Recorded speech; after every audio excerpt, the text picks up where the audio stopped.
कहानी की शुरुआत होती है डेम्बी नाम की एक स्कूल की सीनियर लड़की से जो अपनी लाइफ का आखिरी स्कूल ईयर खत्म कर रही है। उसके यूनिवर्सिटी वाले एग्जाम बस कुछ ही दिन दूर है, लेकिन एक दिक्कत है, उसे मैथ से सख्त नफरत है। मैथ की क्लास में वो हमेशा सो जाती है, जिससे उसका टीचर काफी चिढ़ा रहता है। एक दिन गुस्से में आकर वो उसे बोर्ड पर बुलाता है, लेकिन डेम्बी हमेशा की तरह कुछ भी सॉल्व नहीं कर पाती। गुस्से में आकर टीचर सबके सामने उसे डांट लगा देता है। घर आकर वो पढ़ाई छोड़ देती है और पूरा टाइम फोन में म्यूजिक सुनने और टाइम पास में निकाल देती है। उसकी मम्मी उसे गुस्से से देखती है और बोलती है, अगर तू मैथ के सवाल ऐसे याद करती है जैसे गाने की लिरिक्स याद कर रही है तो आज जीनियस होती। मम्मी मजाक में कहती है, लेकिन ये मैथ वाला टैलेंट तुझे तेरे पापा से मिला है, जो खुद भी मैथ में 0 थे, और इस हालात में तुम्हें कोई कॉलेज नहीं लेगा। डेम्बी को सबसे ज्यादा तब गुस्सा आता है जब मम्मी टीवी का चैनल बदलकर अपना पसंदीदा हिस्टोरिकल ड्रामा लगाती है। तंग आकर वो कमरे से निकलती है और अपनी बेस्ट फ्रेंड के घर चली जाती है। वहाँ उसकी दोस्त उसे फिर याद दिलाती है, ये तेरा आखिरी चांस है कॉलेज में जाने का। अगर तू अब भी फेल हो गई तो फिर तेरे पास कोई ऑप्शन नहीं बचेगा। अगली सुबह डेम्बी लेट उठी है और भागती हुई घर से निकलती है, क्योंकि उसका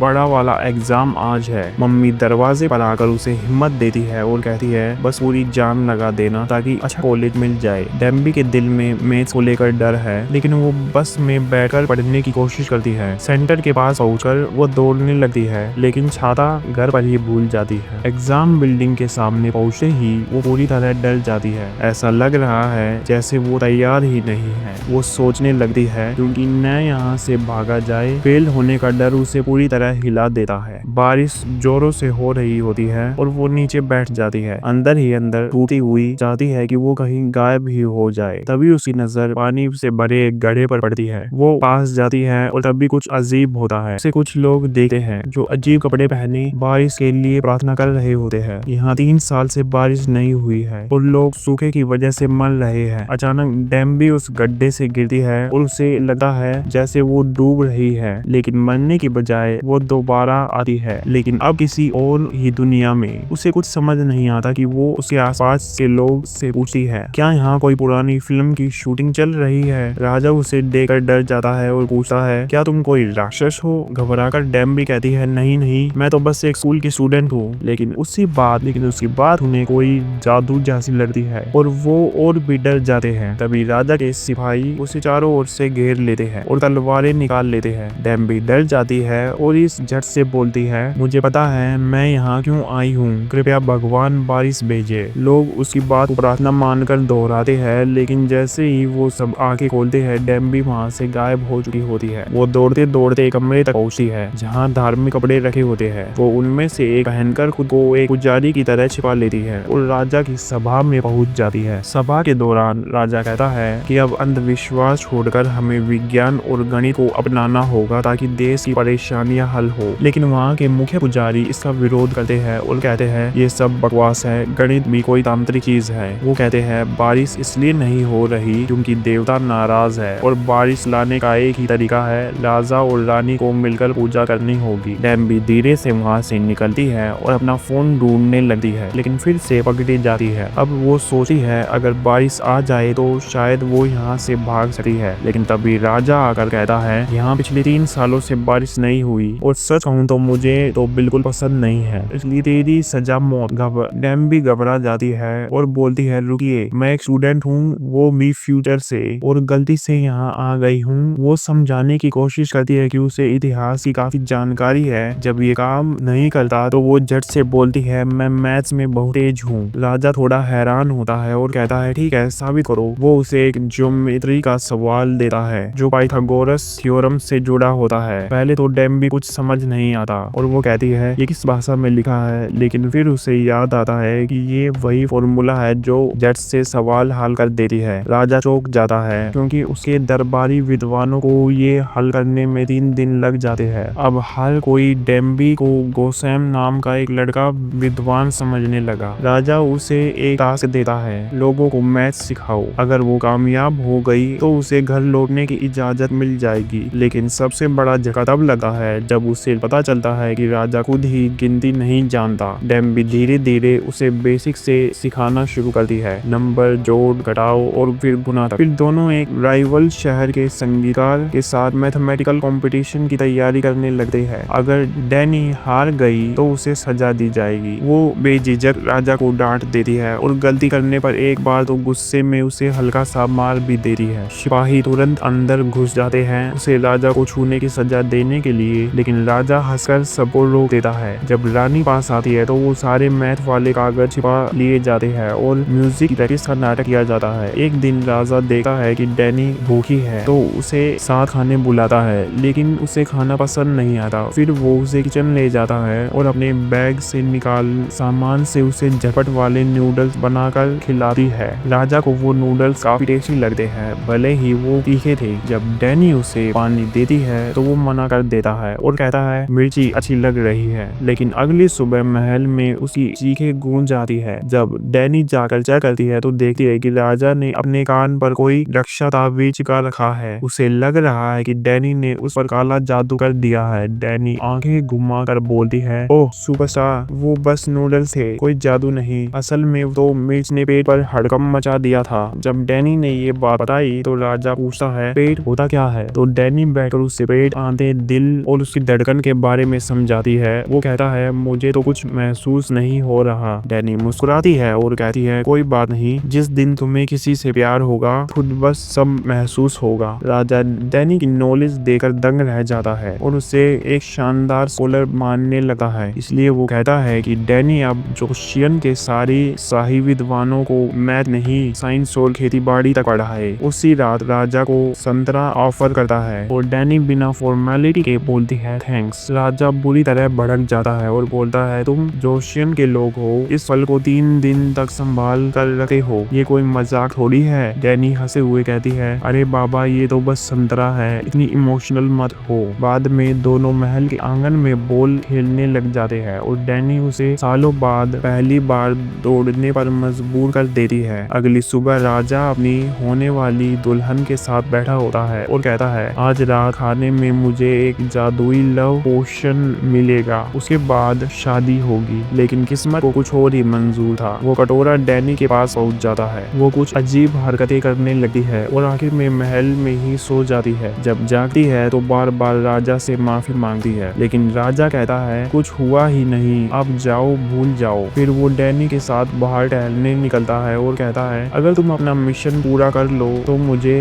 रॉयल काउंसिल में ऊंचा पद मिलेगा और एक शाही घोड़ा भी गिफ्ट मिलेगा। लेकिन डैनी कहती है कि मुझे कुछ नहीं चाहिए, जैसे ही बारिश होगी मैं अपनी दुनिया लौट जाऊंगी। राजा कहता है तो अब से मुझे राजा मत समझो, हम दोनों बराबर है, आदमी से आदमी। लेकिन अगले दिन तबाही आ जाती है। डैनी को गिरफ्तार कर लिया जाता है ये कहकर कि उसने राजा का मजाक उड़ाया। उसे बांध लिया जाता है जैसे कोई टॉर्चर शुरू करने वाला हो। तभी राजा आता है और पुजारियों को समझाता है कि ये छात्रा बहुत काम की चीज है। लेकिन एक चालाक पुजारी मौका देता है और कहता है ठीक है, लेकिन अब मैं खुद इसका टेस्ट लूंगा। उसके पास 2 हफ्ते है, अगर बारिश नहीं हुई तो इसे मार दिया जाएगा। डैनी हार नहीं मानती, वो दिन रात मेहनत करती है और महल के संगीतकार की मदद से एक बारिश मापने वाली मशीन बना लेती है। फिर अचानक बिना किसी चेतावनी के बारिश शुरू हो जाती है। डैम्बी खुशी से पागल हो जाती है, लेकिन राजा को याद आता है उसने कहा था जैसे ही बारिश होगी वो चली जाएगी। राजा दौड़ते हुए उसके घर पहुंचता है और देखता है कि वो बारिश मेज के सामने बैठकर रो रही है। राजा कहता है अब भागने का टाइम है, मैंने सब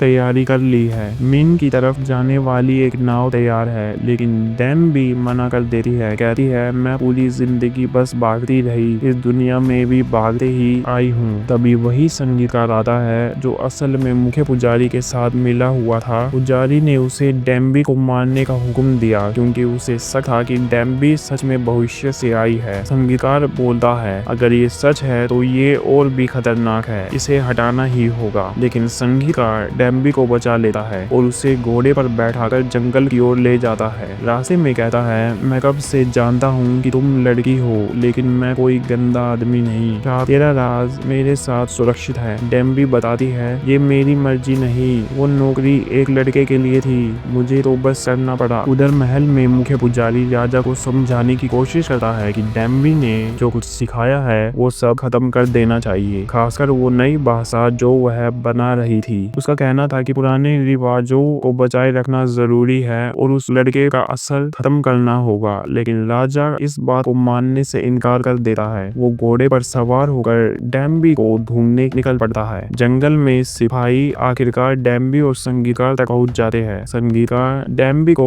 भागने देता है और खुद सिपाहियों को रोकने के लिए खड़ा हो जाता है। तभी रानी खुद वहां पहुंचती है और उसके पैरों से खून निकाल रहा होता है क्योंकि वो भागते हुए वहां आई थी। डैम्बी रास्ते पर चलते जाती है। जब एक जगह दो रास्तों का चौराहा आता है तो वह उलझन में पड़ जाती है कौन सा रास्ता ले। तभी उसे राजा की कही बात याद आती है कि सूरज ही जोसेन की घड़ी है। फिर वो सूरज की दिशा में चल पड़ती है और समुद्र तक पहुंचती है। वहाँ राजा पहले ही उसका इंतजार कर रहा होता है। उसी रात दोनों साथ बैठकर तारों को देखते हैं। डैम्बी कहती है कि भविष्य में इतने साफ तारे नहीं दिखते। राजा जवाब देता है जो तारे दिखते हैं वो तुम्हारी नजर चुनते हैं। अगर ध्यान से देखोगे तो और भी तारे दिखेंगे। वो तारे तो हमेशा वही थे, बस हमें दिखना तब शुरू होती है जब हम उन्हें देखना चाहते हैं। राजा चुप्पी तोड़ते हुए कहता है कि उसे डैनी से प्यार हो गया है। वो चाहता है कि एक आसान सी भाषा बनाई जाए जिसमें आम लोग पढ़ लिख सके और सिर्फ अमीर और उच्च पद वाले नहीं। तभी डैम्बी को कुछ याद आता है और वो अपना फ्यूचर वाला नोट निकालती है और देखती है कि उस पर उसी राजा की तस्वीर छपी है। उसे यकीन नहीं होता कि राजा सच में कुछ बड़ा करने वाला है। राजा जब महल लौटता है वो ऐलान करता है कि अब से जो लोग जनता की सेवा करेंगे उन्हें वेतन मिलेगा। हैरान करने की बात ये है कि वो इस पुजारी भी हाँ में हाँ मिलाता है और कहता है जो जनता का भला करे उसे इनाम मिलना चाहिए। फिर वो पूछता है गोसेम के बारे में क्या ख्याल है, लेकिन दरबार के बाकी लोग डैनी को बाहर निकालने या सजा देने के पक्ष में रहते हैं। बावजूद इसके कि डैम्बी राजा को चुपचाप सब कुछ सिखाती रहती है, मैथ्स, राइटिंग और सोचने का तरीका, सब कुछ। एक दिन डैम्बी महल में घूमते हुए देखती है कि रानी चुपचाप छिपकर खाना खा रही है। उसे ज्यादा खाने की इजाजत नहीं थी क्योंकि कहा गया था कि अगर वो मोटी हो गई तो उसकी सुंदरता बिगड़ जाएगी। डैम्बी ने उसे अपने पास से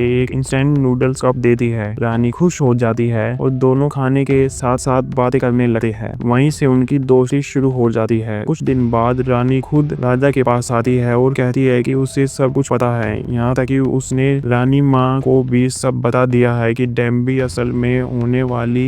अचानक डैम्बी खुद को एक अजीब सिचुएशन में पाती है। महल की नौकरानियां उसे तैयार कर रही होती है, मेकअप लगा रही होती है और उसे समझ ही नहीं आता कि क्या हो रहा है। तभी उसे पता चलता है कि उसे राजा के साथ दिन की आराम जगह में भेजा जा रहा है। मतलब अब उसे उसकी पहचान महिला बनने वाली है। ये समझते ही डैम्बी डर जाती है और वहाँ से भाग जाती है। एक सीनियर नौकर तुरंत राजा को खबर देता है कि डैम्बी महल के रास्ते में ही भाग गई। राजा गुस्से में उसे ढूंढने निकलता है और आखिरकार पकड़कर उसे कमरे में ले जाता है और डैम्बी चिल्लाती है तुमने कहा था कि तुम सिर्फ दोस्त रहोगे, मैं सिर्फ 19 साल की हूँ, तू तो क्या हुआ, अब तू एडल्ट है और वैसे भी मुझे पता था तू लड़की है, लेकिन मैंने कभी तेरे साथ कुछ गलत नहीं किया, लेकिन आज की रात तुझे यही रहना होगा, सबकी निगाहें हम पर है, डर मत, मैं तुझे खा नहीं जाऊंगा। फिर वो बताता है कि उसकी माँ बहुत जिद्दी है और किसी को नहीं सुनती। अगली सुबह डैम्बी संगीतकार से मिलने जाती है। वो पूछता है क्या तुम सच में वापस अपने टाइम में जाना चाहती हो, लेकिन डैम्बी कोई जवाब नहीं देती। उसके अंदर उलझन होती है। वो बस चुपचाप जाकर एक कोने में बैठ जाती है। थोड़ी देर बाद रानी आती है और कहती है कोई तुमसे मिलने आया है। जब डैम्बी महल में जाती है वो सामने उसकी माँ जैसी दिखने वाली रानी माँ खड़ी होती है। डैम्बी टूट जाती है और जोर जोर से रोने लगती है। किसी को समझ नहीं आता कि वो इतनी भावुक क्यों हो गई है। उसी रात डैनी जोशन की नई खगोलीय प्रणाली देखने लगती है जिसे बनाने में उसने भी मदद की थी। ये सिस्टम अब देश को सही तारीख, मौसम, दिन जानने में मदद करेगा। फिर राजा उसे एक और चीज दिखाने ले जाता है, 28 अक्षरों से बनी एक नई भाषा जिसे सब लोग आसानी से सीख सके। दोनों महल के बड़े हॉल में जाते हैं जहाँ राजा उसे सेरेमोनियल कुर्सी पर बैठाता है और उसके बालों में शाही हेयरपिन लगाता है जो शादी का संकेत होता है और कहता है मेरे साथ यहीं रह जाओ। डैम्बी की आंखों से आंसू निकल आते हैं। वो कहती है मैं नहीं रह सकती, मैंने खुद से वादा किया था कि जैसे ही बारिश होगी मैं लौट जाऊंगी, मेरी मम्मी मेरा इंतजार कर रही है। राजा प्यार से कहता है तुम जाओ, मिल आओ, फिर वापस आ जाना, साथ जिएंगे। लेकिन डैम्बी फिर भी मना कर देती है। राजा गुस्से में कहता है ठीक है, भविष्य ही बेहतर है ना तुम्हारे लिए, बीमारियों से भरी वो दुनिया ही प्यारी है तुम्हें, जाओ। वो गुस्से में वहाँ से चला जाता है। डैम्बी वहीं खड़ी रह जाती है। तभी कोई उससे पीछे से मारता है और वो बेहोश हो हो जाती है। किसी ने उसे चाकू मारा है और महल को आग लगा दी है।